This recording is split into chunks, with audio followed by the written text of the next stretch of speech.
በስመ አብ ወወልድ ወመንፈስ ቅዱስ አሃዱ አምላክ አሜን። ይህ ማህደረ ተዋህዶ ነው። እንደ ኦርቶዶክሳዊት ተዋህዶ ቤተ ክርስቲያናችን እምነት ስርዓትና ትውፊት ምሕረትና ደግነቱን አብዝቶልን እርሱ በረዳን መጠን በቅርባችን ካሉ ምንጮች እየጠቀስን የምንሰማው የምንከታተለው መንፈሳዊ የዩቱብ አገልግሎታችን ነው። ለዛሬ ሰኔ 20 እና 21 ተያያዥነት ስላላቸው ማለት ነው የእመቤታችን የንጽሕት ቅድስት ድንግል ማርያምን ቤቷን ልጇ ወዳጇ ያነጸበትና ቤቷንም ደግሞ ቅዳሴ ቤቷን ያከበረበትን ሁለቱንም አንድ አድርገን እንደ አምላካችን ፈቃድ በቤተ ክርስቲያናችን የሚታሰቡ የሚከበሩ በዓላትን ለምን እንደምናከብራቸው ማስታወሻ ከምናገኝበት እኛም ከባዶ ረድኤት በረከት እንድናገኝም አምላካችን ከምንማጸንበት መርሃ ግብራችን ነው። እንግዲህ የዚህ የሰኔ 21ን የእመቤታችን የንጽሕት ቅድስት ድንግል ማርያምን የቅዳሴ ቤቷ በዓል መታሰቢያን ለዛሬ ይዘን የተመለስ ነው። ለዚህ ሰዓትና ደቂቃ እንድንደርስ ፈቃዱ ያልተለየን፣ በፍቅሩ ለፍርዱ አሳልፎ ያልሰጠን፣ በመውጣት በመግባታችን ሞገስ የሆነን፣ ቸርነቱን ያበዛልን፣ ይቅርታውን ከኛ ያላራቀ፣ እንደ ኃጢአታችን ብዛት እንደ ሰውነታችን ክፋት ያይደለ፣ ማህለቅት በሌለው ቸርነቱ የጎበኘን የሁላችን አባት ቸሩ መድኃኔዓለም ክብርና ምስጋና ለገናና ስሙ ይሆንልን። አዛኝት እናቱም መብርሃን ንጽሕተ ንጹሐን ቅድስተ ቅዱሳን ድንግል ማርያምም ዘወትር ለእኛ እዚህ መድረሳችን ምክንያት ሆናናለችና እንደ አይነ ጥቅሻ የሚደርሰው ጸሎቷ ፊት የማያስመልሰው አንገት የማያስቀልሰው ምልጃዋ ቃል ኪዳኗ አብሮናለና አማላጅቱ ንጽሕተ ንጹሐን ቅድስተ ቅዱሳን ድንግል ማርያም መብርሃንም ስሟ የከበረ የተመሰገነ ይሁን። የቅዱሳን አምላክ በተለይም ለደጋጎቹ ሐዋርያት እንዴት ቤቷን መስራት እንዳለባቸው ያሳየበትና ቤቷን የሚያከበረበትን በዓል እሱ በይቅርታው ብዛት እንዲህ ይነግረናል። የበዓላትን ሁኔታ ጠንቅቆ ከሚነግረን ከመጽሐፈ ስንክሳራችን የሰኔ 20ን መጀመሪያ እናደርስና ከዛ ሰኔ 21ን አንብበን እንደ አምላካችን ፈቃድ መጋቢ አዲስ ዶክተር ሮዳስ ታደሰን በዚሁ ላይ ያስተማሩትን ትምህርትም ምንጭ ጠቅሰን ወደ እናንተ ማድረሳችን እንቀጥላለን። እንዲህ ይላል።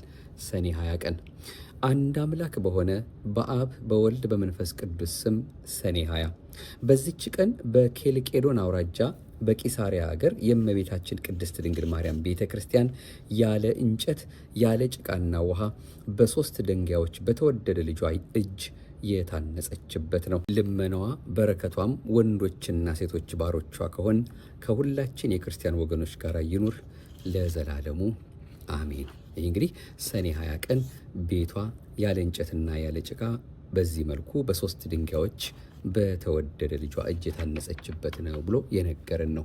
ይህኑ በተመለከተ ነው እንግዲህ ሰኔ 21 ደግሞ ቤቷ እንዴት እንዳከበረ የምናይበት ይኸው ስንክሳራችን ጥቂት ሰፋ አድርጎ ደግሞ የሚነግረን አንድ አምላክ በሆነ በአብ በወልድ በመንፈስ ቅዱስ ስም ሰኔ 21 በዚህች ዕለት የአዳምና የዘሩ ድህነት የተደረገባት አምላክን የወለደች የእመቤታችን ቅድስት ድንግል ማርያም የታላቁ በዓል መታሰቢያና በዓለም ሁሉ የቤተ ክርስቲያን መታነጽ መታሰቢያ ነው።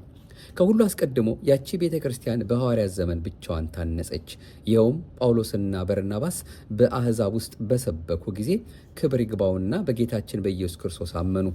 ከሰዎች ቤቶች በቀር ቅዱስ ቁርባንን የሚቀበሉበት ቤተ ክርስቲያንም አልነበራቸውም ነበር። ስለዚህም ወደ ቅዱስ ጴጥሮስና ወደ ሐዋርያት ሁሉ ስለ ቤተ ክርስቲያን መታነጽ ጉዳይ እየለመኑ መልእክት ላኩ። ሐዋርያትም እንዲህ ብለው መለሱላቸው። ክብር ይግባውና ያለ ጌታችን ፈቃድ እኛ ምን አንሰራም። ነገር ግን የምንሰራውን እስኪያስረዳን ድረስ ወደ እግዚአብሔር እየጸለዩና እየማለዱ አንድ ሱባኤ ይጾሙ ዘንድ ወደ ሃይማኖት የተመለሱ አሕዛብን አዘዟቸው። እንዲህም አዘዟቸው። በሱባኤውም ፍጻሜ ክብር ይግባውና ጌታችን ኢየሱስ ክርስቶስ ተገለጸላቸው። ሐዋርያትንም ሁሉ ከየሀገሮች ሁሉ እስከ ፊልጵስዩስ በደመና ሰበሰባቸው።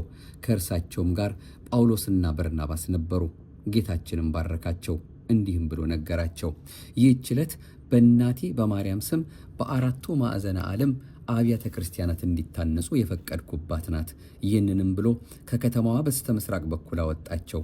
የቤተ ክርስቲያኒቱንም ቦታና መሠረቷን ወሰነላቸው። ከእርሳቸውም ጋር የእግዚአብሔር ኃይል ነበረ። የቤተ ክርስቲያኒቱ ሕንፃዋ እስከ ተፈጸመ ድረስ ድንጋዮች በሐዋርያት እጆች ውስጥ ይለመልሙ ነበረ። ጌታችንም ነዋያ ቅድሳቷን አልባሳቷንና መሠዊያዋን አዘጋጀ።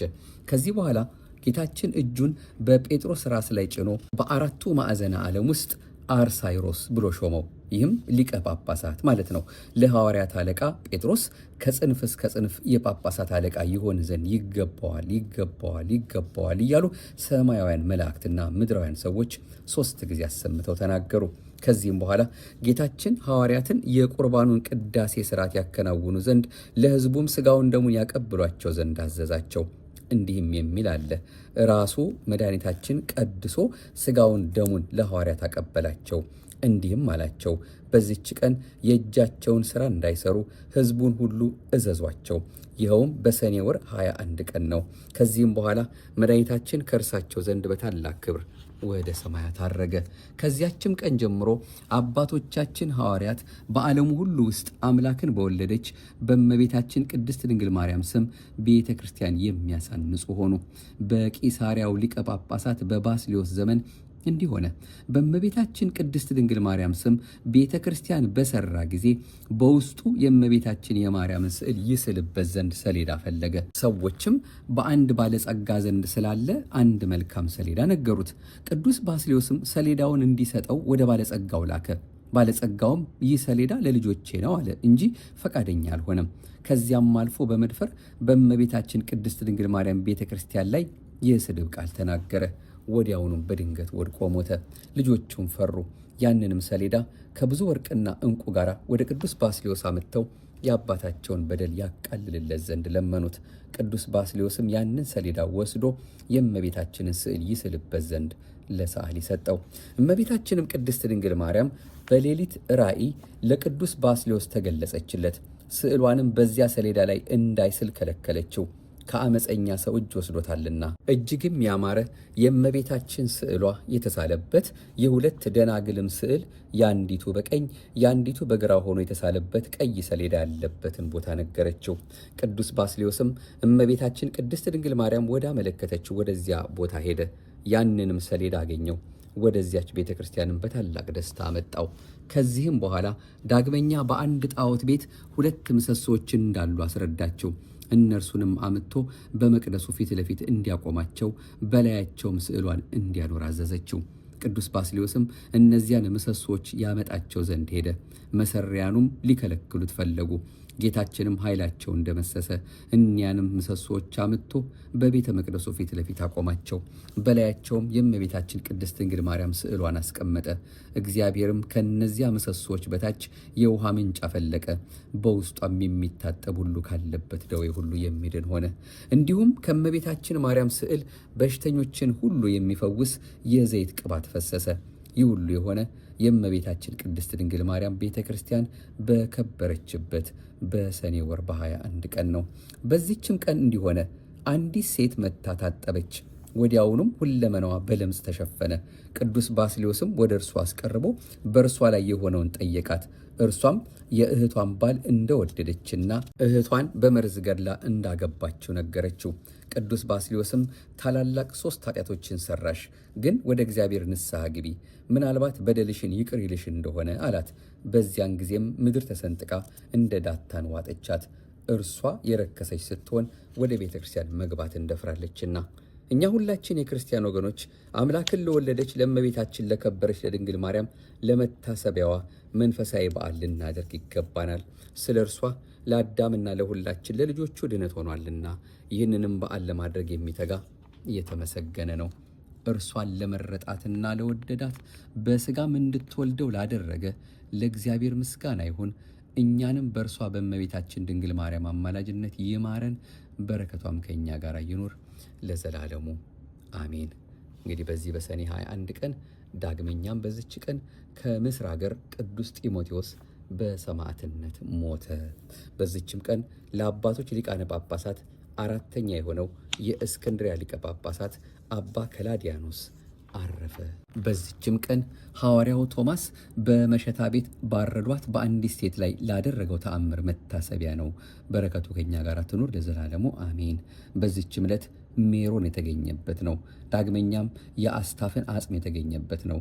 በረከቱ ከኛ ጋር ትኑር ለዘላለሙ አሜን ይላል። እንግዲህ በየዕለቱ መቼም ስንክሳራችን ከአንዱ በዓል ከዋና በዓል ብለን አሁን ካነሳ ነው ሌሎቹም የቅዱሳን ሁሉ እኛም ማናቃቸው እግዚአብሔር የሚያውቃቸው ግን በበረከታቸው ሁላችንም የሚጠብቀን የእነዚህ የደጋጎቹ ቅዱሳን ሁሉ የሚታሰቡበት መሆኑን እንዳንዘነጋው ለማሳሰብና በረከታቸውን ለመለመን ነው ይህንን እንደ አምላካችን ፈቃድ ያመጣ ነው።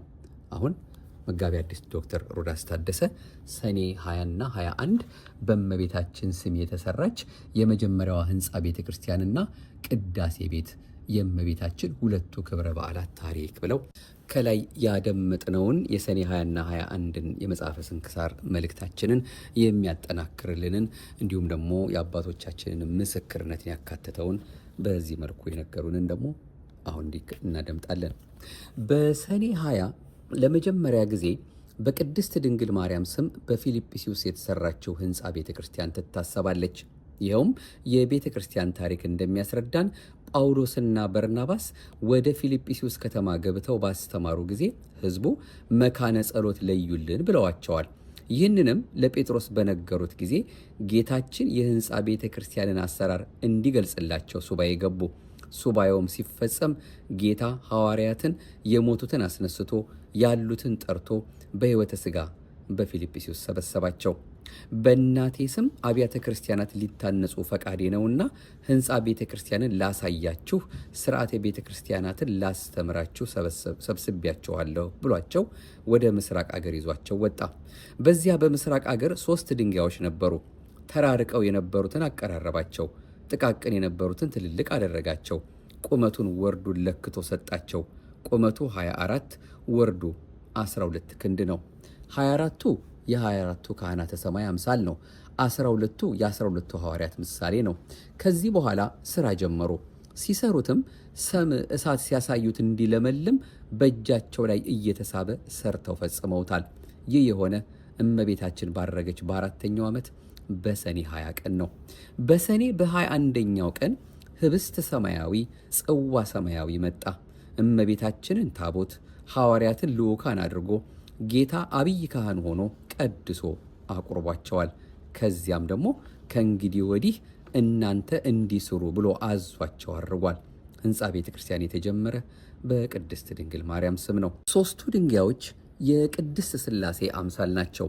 ከታች አቀማመጣቸው 3፣ ከላይ ህንፃቸው 1 ነው። ይህም የአንድነታቸው የሶስትነታቸው አምሳል ነው። አባ ጽጌ ድንግልና አባ ገብረ ማርያም ዘደብረ ሐንታም በማኅሌተ ጽጌ መጽሐፋቸው ላይ ይህን ሲናገሩ በሰላስ አእባን ገጸ ሥላሴሁ አእምሮ እያሉ በተናገሩት ማለት ነው። ድንግል በአካል 3 መሆኑን ለመግለጽ በ3 ድንጋዮች ቤትሽን መስራት ከፈጸመ በኋላ ካንቺ ጋር ለበዓል በተገለጸ ጊዜ ልዑል ማደሪያውን ቀደሰ እያሉ ልጅሽን ለማመስገን ደናግል በከበሮ ምስጋናን አቀረቡ በማለት ገልጸዋል። ቅድስት ቤተ ክርስቲያን አሰራሯ በሰማያት አምሳል እንደሆነ ሊቃውንት ይተነትናሉ። ይኸውም የመጀመሪያዋ ሰማይ ጽርሐ አርያም ስትባል ከእሳት ብርሃኗን ነስቶ ከብርሃን ብርሃንን ጠምቆ አጥርቶ ሁለንተናዋን በብርሃን ቀለም ሸልሟታል። አልቦ ሰማይ ዘይጼልል ላዕሌሃ እስመ መልዕልታዊት ወንፋዊት ይእቲ ወኩለንታሃ እያለ የሚገልጸው ማለት ነው። ትርጓሜውም ብርሃኗን ማንም ከቶ ሊገልጸው አይችልም። ከእርሷ ብርሃን አንጻር ሲታዩ ሌሎቹ ብርሃናት የእሳት ፍንጣሪ ያህላሉ። ከሰማይ ሁሉ በላይ ስትሆን ከእርሷ በላይ ማንም የለም፣ ወይም ማንም ሰማይ ወይም ምንም ሰማይ የለም። ከዚህ የተነሳ ሰማየ ሰማያት ትባላለች ይለናል ዘዳግም ምዕራፍ 10 ቁጥር 14፣ አንደኛ ነገሥት ምዕራፍ 8 ቁጥር 27።